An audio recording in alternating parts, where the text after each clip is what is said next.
And action. All right, bring in Milton, bring in Lydia. All right. Oh, okay. Hey, Bob, tell him to stop kissing. Yeah, okay. They still going? Oh, okay. All right, they're not done? They don't want to stop. Okay. All right. Did we say cut yet? Cut. Hey, Milton, Lydia, stop it. Stop it right now.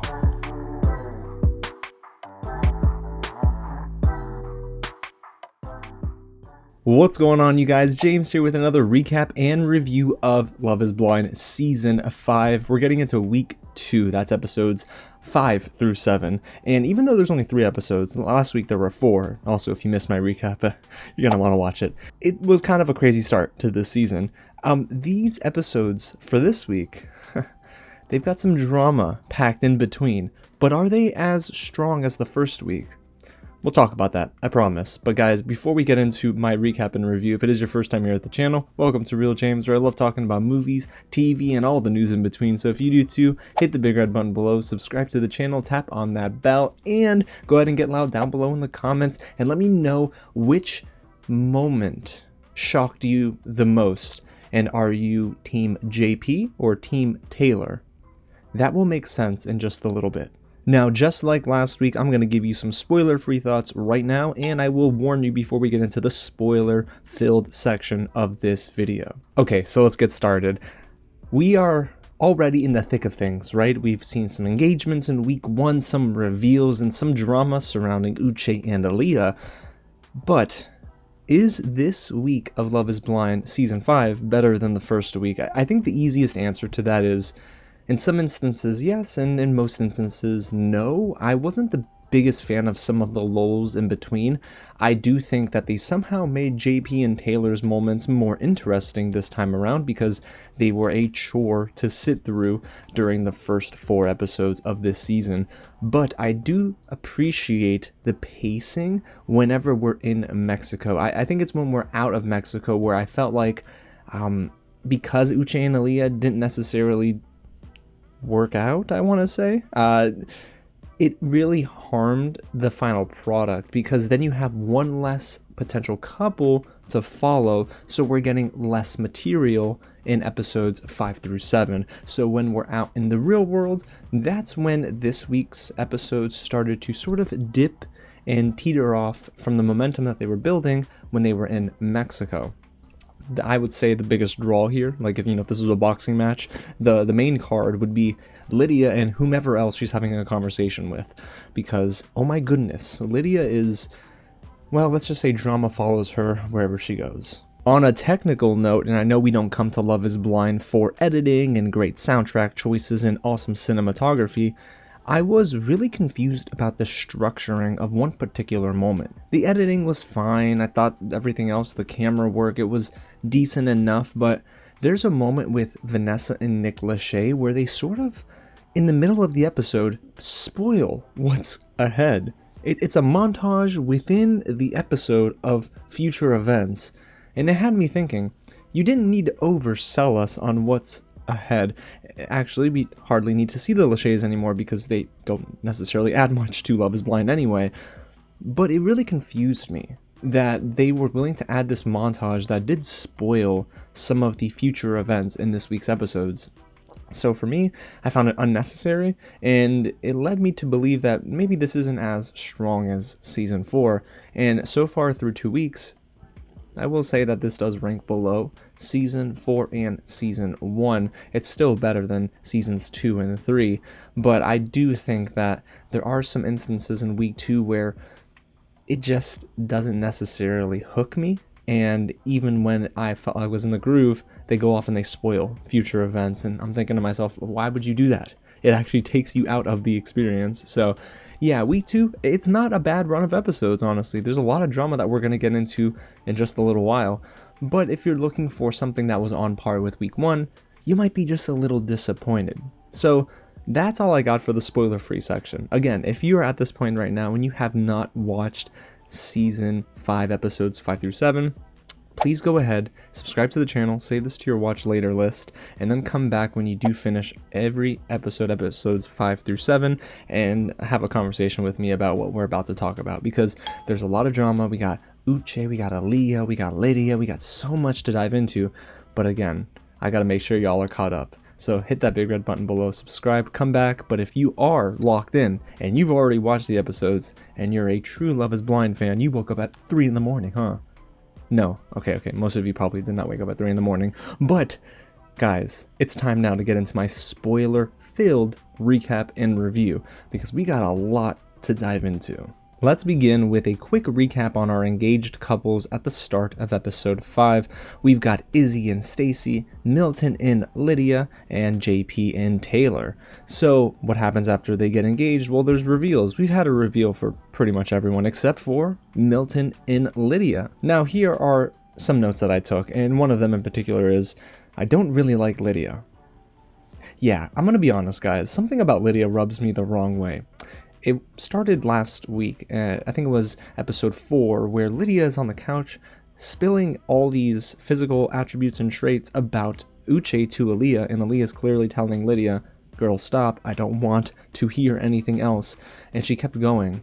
Felt a little manipulative, and to me, I think Lydia was in on this and kind of wanted to pull Aaliyah away from Uche. Maybe that's me with my tinfoil hat on, but that's what I believe. And it just feels like Lydia is not necessarily all the way in on Milton either. She just really wanted love and to be engaged and to be, I guess, at this point in the reality show. I do feel bad for Milton though, because for me, I think Milton is genuine, even though he was very awkward during the reveal and sometimes he's just awkward in general. That's who he is. He's a dork. I'm a dork. But I do think that there are just some instances where the age gap really does play a big part in why they're not necessarily meshing all the way through. Milton is not only bringing up the age gap a lot in this run of episodes, but he's also talking a lot about her English and saying he'll buy flashcards for her and stuff, and Lydia's playing along. Sure, okay, they're having fun. However, we do hear this whole age joke and the broken English jokes that Milton makes quite often in episodes 5 through 7, and I kind of just wanted to tell Milton, like, buddy, you might want to not make those jokes a lot because eventually she's going to take it personally and it might not work out for you. But he's young, so he's probably never been told that before in his life. And one more note about their reveal moment, they are kissing a lot. Like, a lot. I know we joked about it at the beginning of this video, but this is the most kissing I've ever seen in a reveal. JP and Taylor are in shambles right now because they didn't do much kissing at all. However, these two, even Izzy and Stacy weren't kissing as much, and you know that their batteries are charged, if you catch my drift. But Milton and Lydia, you couldn't take them apart from each other. Might just be because they're both affectionate people, or Milton just genuinely was feeling himself in that moment. I don't know, but boy, they were going for it. Alrighty, so now that we've gone through the final reveal moment with Milton and Lydia, it's time to close the loop, or at least try to close the loop, on Uche and Aaliyah. So Uche's giving his testimonial and he's really beside himself, and then a producer off camera says, well, if I called Aaliyah right now and got her to talk to you, would you be interested? I mean, of course Uche's gonna say yes, the man is heartbroken. But the phone call was interesting. So in case you're not caught up, Aaliyah unexpectedly left the pods on the day where Uche was prepared to propose to Aaliyah, at least that's what it seemed like.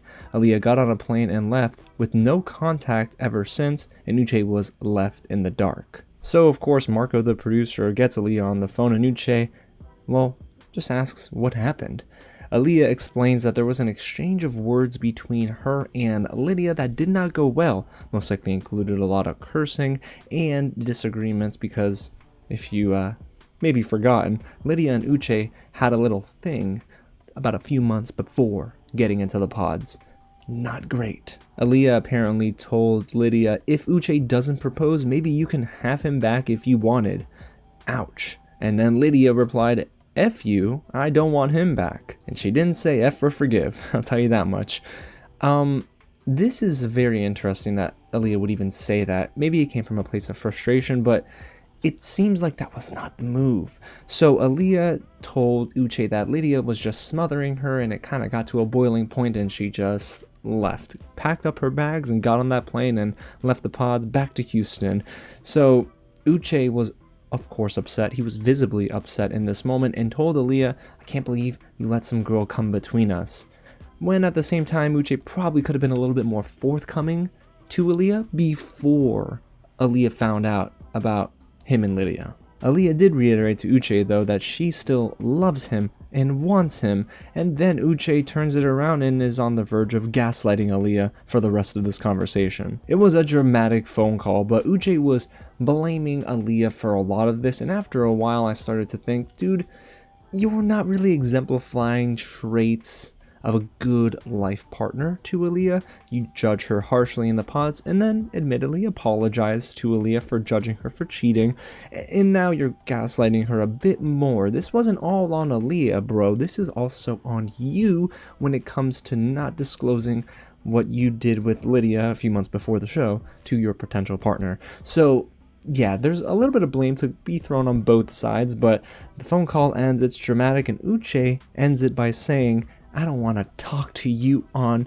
the phone anymore. I don't want your phone number, and I'm done with you. At least that's how it played out in my head and how he sort of said it. So we go from drama in the pods to a sunny vacation in Cancun. Let's go ahead and get to Mexico with our couples because weddings are 4 weeks away and it's time for them to take a much needed break out of the pods together and get to know one another.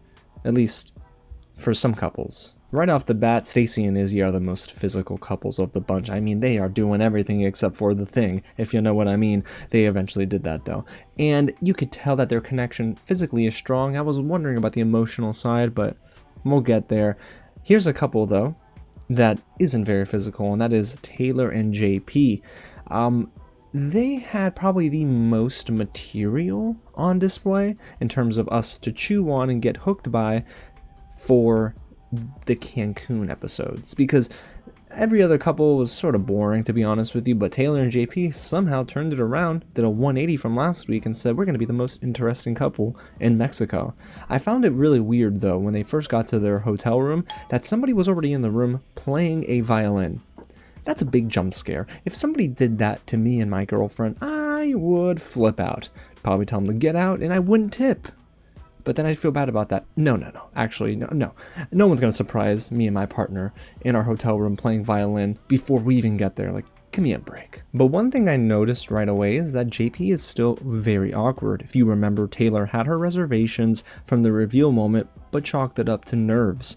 And JP seems like he's still carrying that awkward energy around Taylor. And it didn't get any better because they had an even more awkward conversation in the pool, and I could remember at this point in the episode I thought to myself, okay, Taylor's not vibing and they won't work out if JP doesn't break out of his shell a little bit more. Taylor does open up to JP about why she's so concerned, and it's because she doesn't want to go through a divorce like her parents did, and Taylor tells that to JP and his response was nothing. Instead, he talks about a toilet seat or something. I'm like, brother, she just opened up to you about something big, and now you're talking about a toilet seat?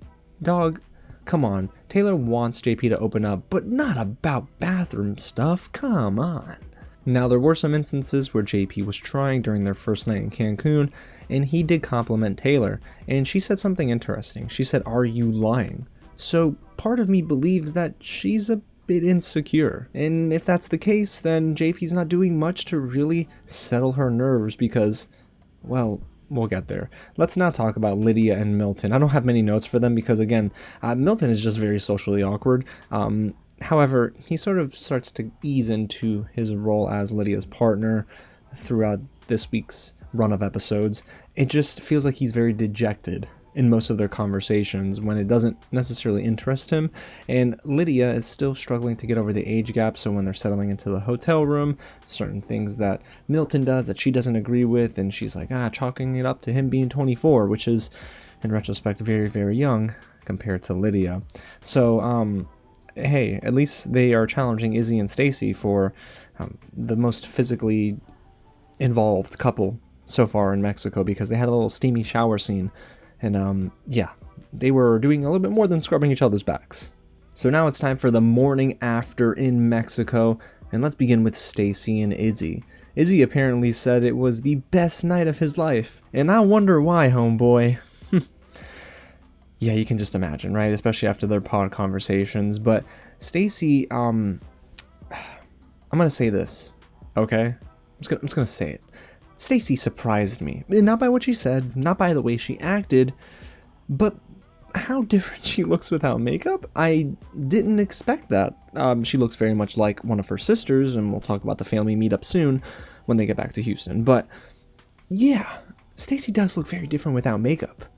I did not expect all that, but hey, Izzy and Stacy seem to be very much in love with one another. They're making each other laugh, they're getting along, and they really are having fun. I would probably imagine Izzy's having more fun with Stacy than Izzy would have had with Johnny. That's a conversation for another segment in this video, trust me. But yeah, Stacy and Izzy, to me, so far, they are the most compatible couple that's left standing. But when it comes to incompatible couples left standing, I would say Taylor and JP are right at the top, because they literally do not talk to one another about anything of substance. And then they got into some odd conversations together. JP is saying he doesn't know if he could sleep next to Taylor for the rest of his life. Oh, okay. See, JP tends to talk about stuff, right? He's not totally silent, but he says things and it just digs a hole deeper and deeper for himself. He was saying everything except for, I want to leave Cancun and not with you, Taylor. So that was really weird. And of course, Taylor felt a little awkward about that too, and I don't blame her, but they aren't going to go far. At this point, you understand where they're heading to, but that was my note, is they're not going to go far, and Taylor knows it too. And she does. And at this point, you can tell she's really worried and starting to have major doubts. They're not lingering anymore. They're pretty much settled into her mind. She's even crying in her testimonial and says she feels like she made the wrong decision. Well, hey, I think you spoke for all of us, because we do, the Love is Blind congregation does believe that you made the wrong decision as well. It just stinks because JP did portray himself a little bit differently in the pause, and now that he's in real life with Taylor, it's kind of on him. And the last note I have for Lydia and Milton when it comes to the morning after in Cancun, the only thing they talked about was kids and a family. Apparently, Lydia and Milton don't want any kids until after 5 years married. And honestly, I get it in a way, because when you get married, you don't want to have kids right away. You want to enjoy your wife, or vice versa. Your wife wants to enjoy you as the husband, and you want to travel and stuff. I definitely understand. It does feel like Milton is less inclined to have kids until he's in his 30s, though. And Lydia is like, hey, biological clock is ticking, which I also get.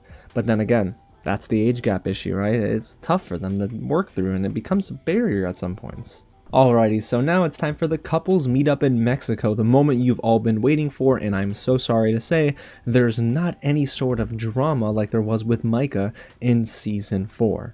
Seriously, I mean, there was plenty of alcohol flowing, but there wasn't any sort of drama like there was last season. Y'all remember that, of course. We talked about it a lot on the channel. But Lydia and Izzy do find time to have a chat together, and that's very interesting. Izzy is completely blasted. The man is always pretty drunk, unfortunately, when he's having one-on-one conversations with past pod partners, here with Lydia and later on in this episode with Johnny, which we'll get to soon.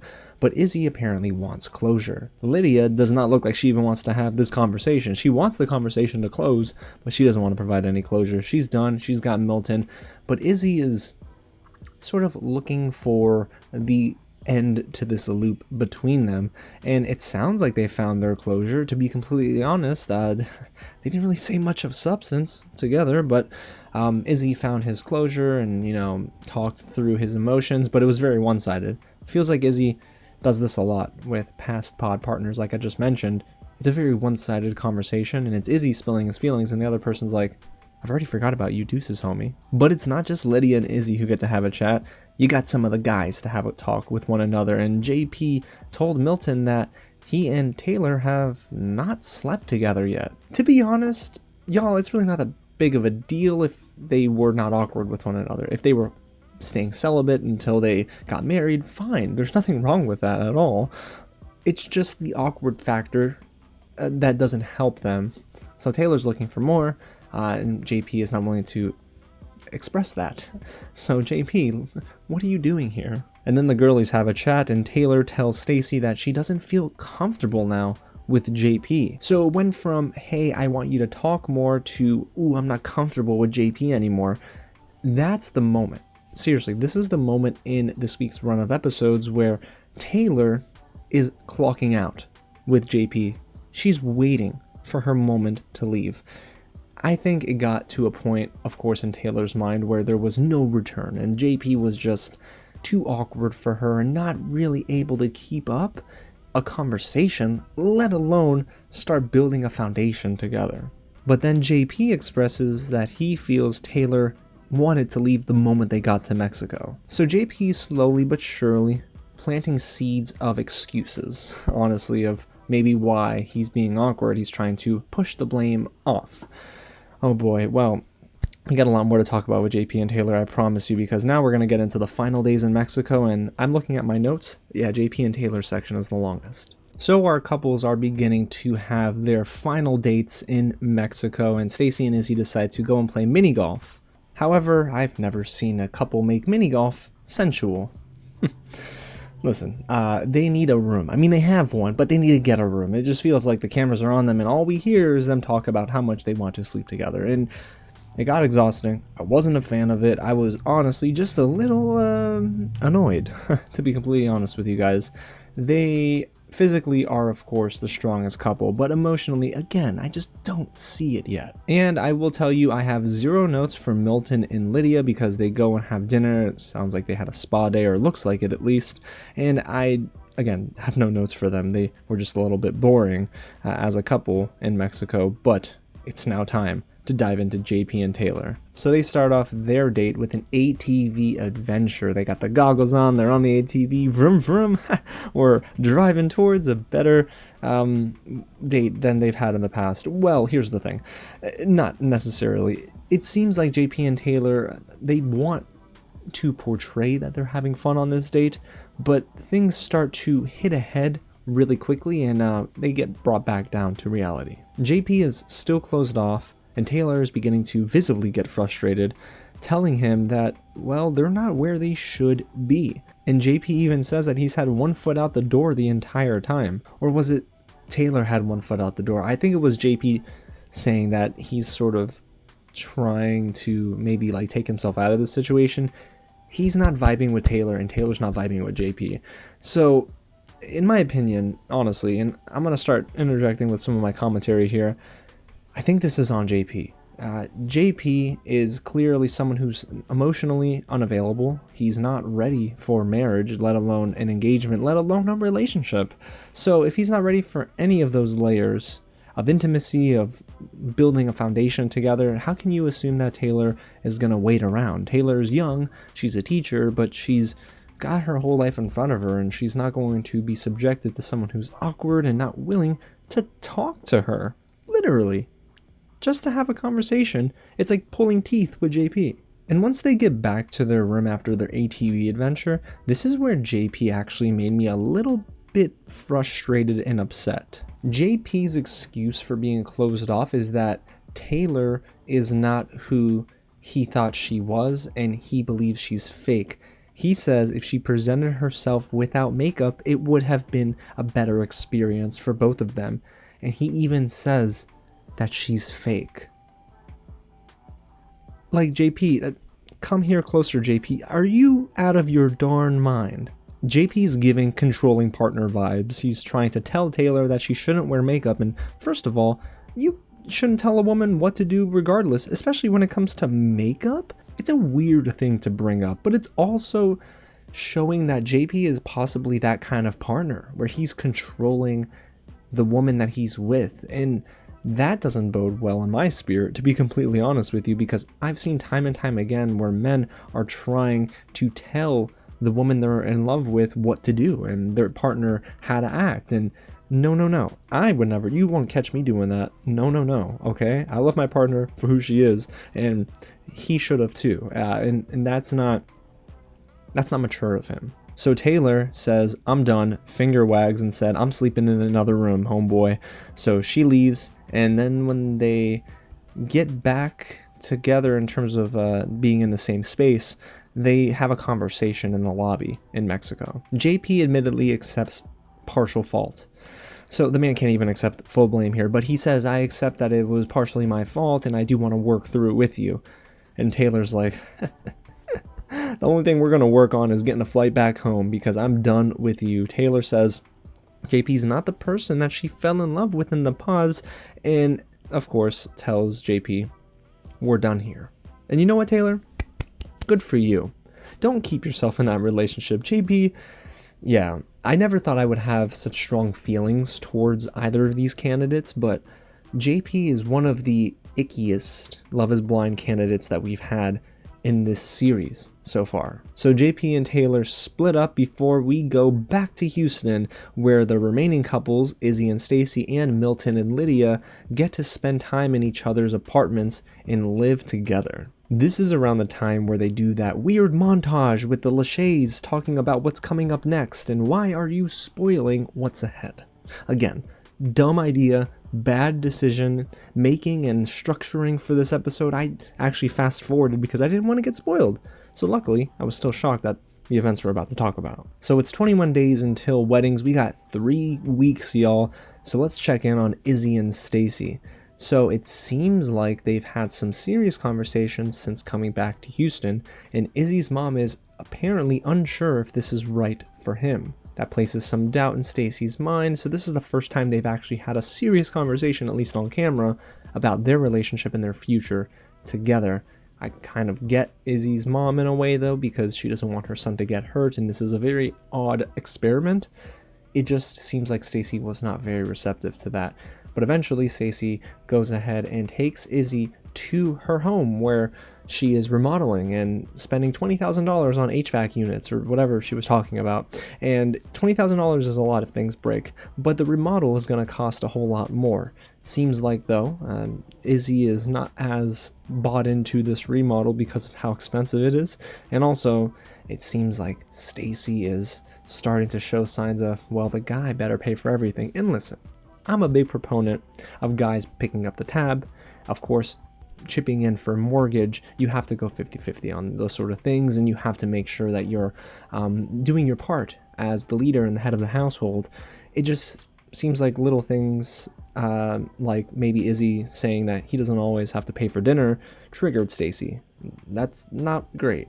But if you're like me, you're wondering, all right, Stacy's house is definitely one that's a work in progress. It's going to cost a lot of money. But what about Izzy's place? So they go back to his apartment, and there's a certain moment during this scene that tripped me up. Izzy has a lost and found drawer. Oh no, I'm not talking about maybe he loses something and if someone finds it, they put it there. Now that's very naive of you to think that. Instead, the women that he sleeps with, you know, one night stands, invites over to his house, he puts their jewelry, if they forget it at his place, in a box in a little drawer in his bathroom. That's the type of lost and found drawer that he has. I'm with Stacy on this. It's weird, okay? It's very odd. You throw it away. Or you call them or text them and say, you forgot your jewelry here, come back and get it. But it seems like Izzy has no intention of getting rid of it, and he mentions that it is a little sentimental for him. That's not a thing you want to be sentimental about. No, Izzy. So Stacy is rightfully so hung up on this lost and found drawer. I don't think she's wrong to be weirded out by it. And then they have their first tiff because Izzy is starting to believe Stacy's being a little materialistic when she comments on his cooking ware, the plates in his apartment, and Izzy doesn't take kindly to that. But once they have this argument of sorts, Stacy immediately says, I want to go home, and starts crying. Okay, girl. Be serious. Be for real right now. This is your first argument, and it's not even a big argument in the grand scheme of things, and you are saying you want to go home and you want to leave? What? To me, that showcases some emotional instability, and that's not great. It's their first argument, and you want to already go home. Oh boy. Well, speaking of going home, they eventually do that, because Izzy goes to meet Stacy's dad, her mom, and her siblings. But here's my thing. On the way there, they both don't wear their seatbelts. So not only is Stacy, the driver, not wearing her seatbelt in her Mercedes-Benz, but she doesn't tell Izzy to put his on either. Big red flags for me. Sorry, y'all. Sorry, I'm going to always make sure my partner is safe in the car, or any passenger in my vehicle will be putting their seatbelt on. Just saying. But when we do get to Stacy's parents' house, Stacy's parents are not saying much. They're kind of quiet. You can tell they are maybe well off, at least by appearances. And Stacy's dad eventually has this one-on-one with Izzy, and then he speaks up a little bit more. Unfortunately, in this moment, I think Stacy's dad confirms Izzy's fear about her being materialistic. He makes this comment like, sometimes love is a first-class plane ticket, and sometimes love is a vacation, love is a nice new car or watch or home or something like that. These are things that Izzy didn't want to hear. And this is going to create some issues, I think, down the line. They've really got to find common ground, both Izzy and Stacy, on the materialistic side of their relationship. It's got to be something that they agree on in terms of spending, saving. Like, you got to be financially smart. Thank God that I have been taught about financial literacy and being taught how to save money, because your boy doesn't want to be in debt. So yeah, this is something that I think is going to not be great for Izzy and Stacy after this week's run of episodes.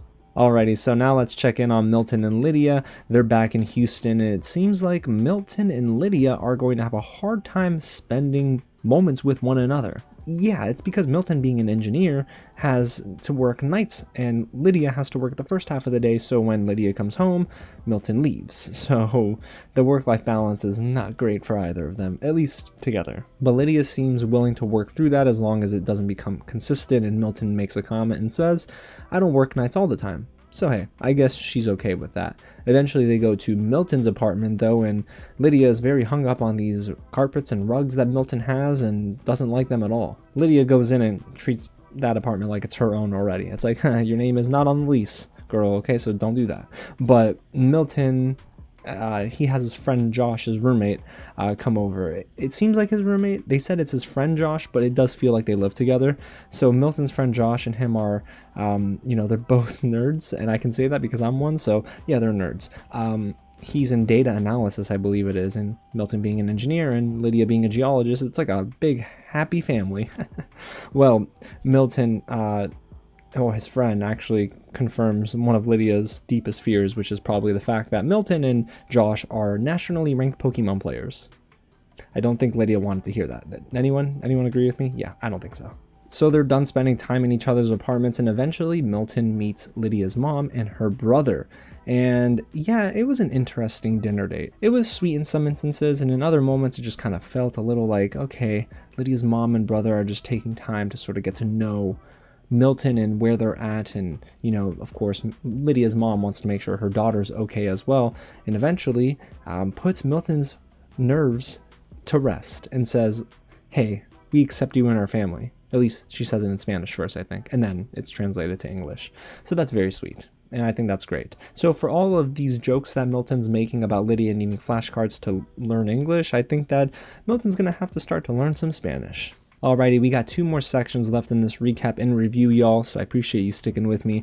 Let's get into Aaliyah and Uche's final meeting. Oh, you thought we were done after the phone call? Absolutely not. They meet up in a restaurant, and they're back in Houston, and Aaliyah's got a new hairstyle, and she's ready to talk to Uche, and Uche comes in on a mission. Aaliyah reaffirms to Uche that she still wants him, and she said that she would even still marry him. But boy, I don't necessarily think that Uche's on the same page. But before Uche makes any sort of decision, Uche explains to Aaliyah how Lydia is really creepy in a way. She invades his privacy, and I'm not gonna lie, that tracks, because there was a moment earlier where Milton's sitting on the couch in Lydia's apartment and Lydia's reading Milton's text. So I'm like, it's a little invasion of privacy there, and Uche says that, yeah, Lydia's prone to doing that. And then apparently at one point, according to Uche, Lydia took a photo in Uche's driveway with a caption that says, "I see you," and sent it to Uche. That's kind of creepy. And during this conversation, the ultimatum catches a stray because of something that Aaliyah said, and I thought that was very interesting. Aaliyah basically says, like, hey, if y'all, came to the show or y'all were dating or something, y'all should have been on the ultimatum or something. I'm paraphrasing here, but I thought that was kind of funny. But honestly, I do think that there's some blame to be put here on Aaliyah because she did make it really difficult for Uche to contact her to get some closure and figure out what happened, because Aaliyah would follow and then unfollow Uche on Instagram, block him and block his number, and it was all kind of messy up until this moment. So Uche takes all this into consideration and makes a decision right there on the spot, saying he thinks it's over between the both of them. And that stinks because they were my favorite couple in the pods up until everything happened with the love triangle, you know?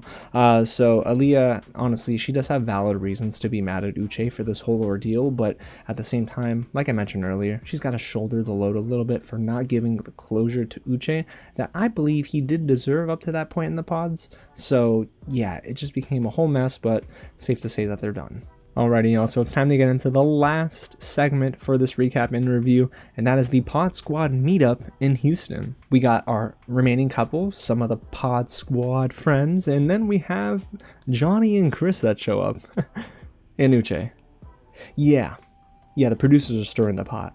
And that doesn't bode well in Stacy's spirit, evidently, because Stacy is very much not a fan of Johnny, and her testimonial says that Johnny is a complete joke. And then we find out that Johnny and Chris are boyfriend and girlfriend. So Johnny is clearly the big surprise here in this moment, because I didn't expect her and Chris to be together after Chris said, "No thank you, I'm done, girl. You didn't choose me, you chose Izzy." So they're together. They seem to be okay, I guess. They rekindled in an airport, at least that's what Johnny said. And Chris has met Johnny's mom, so things seem to be pretty serious. So of course, after everyone gets settled in, Izzy wants to have a conversation with Johnny and, yes, get some closure. Izzy is just an interesting character because the man wants closure with all of his past relationships and connections in the pods. Like, homeboy, stop, get over yourself, let it go. But he can't for some reason. That's kind of odd behavior to me. So Izzy tells Johnny that he heard some sketchy stuff about her, and Johnny's like, "What sketchy stuff have you heard?" And Izzy didn't want to reveal it. So basically Izzy is trying to call out Johnny on her contradictions in the pods, telling Izzy one thing and telling Chris the opposite. So Johnny is being put on blast, but also Johnny's being caught with some strays that she could care less about now that she has Chris. So Izzy is, again, kind of blasted in this moment, so he should have just let this go. And to top everything off, before we end episode 7, Uche wants to have a conversation with Lydia. Nothing can go wrong with that, right? Wrong. Okay, that conversation was awful. I mean, they had zero motivation to get to an end game with them. So Uche is calling out Lydia, and Uche is very upset at Lydia. Uche is trying to gaslight Lydia. Lydia is clapping back and cursing at Uche, and they're trying to essentially put each other on blast. And that doesn't work out well because there's no real cordial ending to this conversation. Lydia gets up, storms out, is mad, curses at Uche, tries to find Milton. Milton somehow gets roped into a conversation with Uche as well. But that's where episode 7 ends, on a cliffhanger. So what in the world could Uche and Milton talk about? Here's the thing. This could not be any worse for Lydia and Milton, because once Uche tells Milton what I guess he knows to be the truth about Lydia, oh boy, this is not going to be good for Milton and Lydia's relationship. So there you have it, y'all. That's it. Episodes 5 through 7 recapped and reviewed right here on the channel.